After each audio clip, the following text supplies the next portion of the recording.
this continues to be a breaking story. Take a look at what's happening.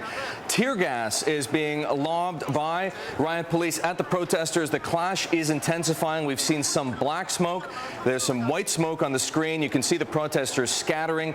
We had seen a couple of big massings of protesters on either side of that long road that you see in front of you. Nicole, our reporter over there in Athens, has been in the center of all this action. She actually had to retreat. We were hoping she was going to be able to join us. We're still waiting for Nicole, but she had to retreat because of the tear gas.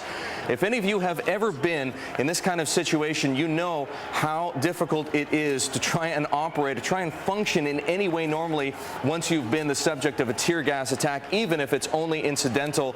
The cops, as you can see, are taking the situation very seriously. It is an escalating situation in Greece. And just to bring it back to the context of the markets, this is one big reason why the euro is trading under $1.30. First time in a year. We saw this happen late yesterday.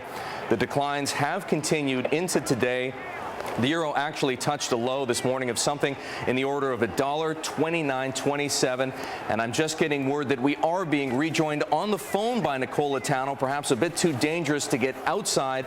But Nicole, you're on the phone. Tell us what you're seeing there. We're only seeing limited images. We see protesters right now throwing objects. I can't tell if they're rocks or what at the riot police. And we know about the tear gas. Tell us what you've seen.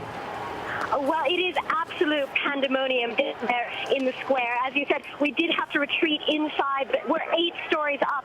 The cloud of tear gas was so intense that we simply couldn't stay outside any longer. And of course, down on the street, it must be far, far worse. We've seen it's been quite a chaotic situation with actually several different protest marches, or what appears to be several different protest marches, meeting up, rejoining, then separating again, and the clash is just going on and on and on. About half an hour ago, we thought that it was clearing up, that it looks like the worst might be over, but it seems actually that this is going to be a long, long afternoon here in Athens. I've been to many protests here in this city. This is, in terms of violence, certainly the worst that I have ever seen. You may be able to hear in the background, those are the sounds of tear gas canisters and stun grenades being let off by the police. The protesters, they're shaking their fists at Parliament, shouting thieves, shouting murderers. The last in reference to the situation in December 2008, when the Greek policeman killed a teenage boy, and that set off weeks of protests and violent riots in the city of Athens. And of course, the fear today is that this may be the beginning again of another series of really damaging, violent protests. Nicole, it's dramatic stuff. It really does appear to be spinning a bit out of control. Can you tell us how many people are involved? We really can't get a sense of just how big the protest is from what we're seeing on this television screen.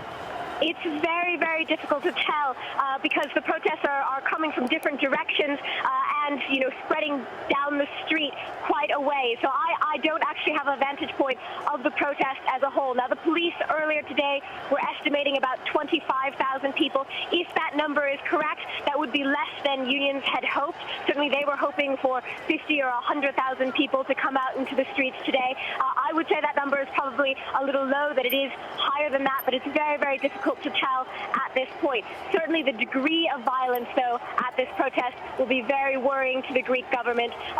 And one thing that I think is unique about this protest compared to other protests I've seen is that it's not just a small, hardcore group of people who are involved in the protest. It seems to be the crowd as a whole, quite angry, involved in looking down, actually just right now, down the street. There's a large number of protesters who are running down the streets. I can't tell if they're running from police or something else.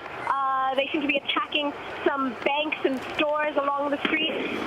There's clashes all over the square between riot police and protesters. So really quite a fluid, quite a dramatic situation here. Nicole, as you mentioned, I mean, it's not just sort of people who have an extreme view who are taking to the streets. You mentioned the unions were encouraging people to get out and protest. You were talking before about the people chanting thieves, thieves at the police.